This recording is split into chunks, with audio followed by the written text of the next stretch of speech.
You ask Tiger to solve. This deals with linear equations with one unknown. The final result is p=1. Let's solve it step by step. Simplify the expression. Expand the parentheses. Simplify the arithmetic.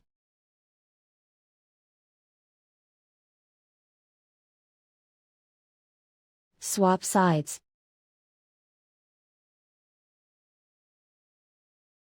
Group all constants on the right side of the equation. Subtract 7 from both sides. Simplify the arithmetic.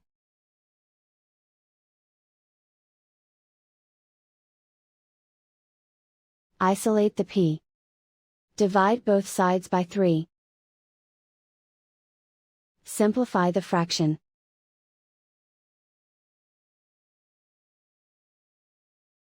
And so the final result is p=1.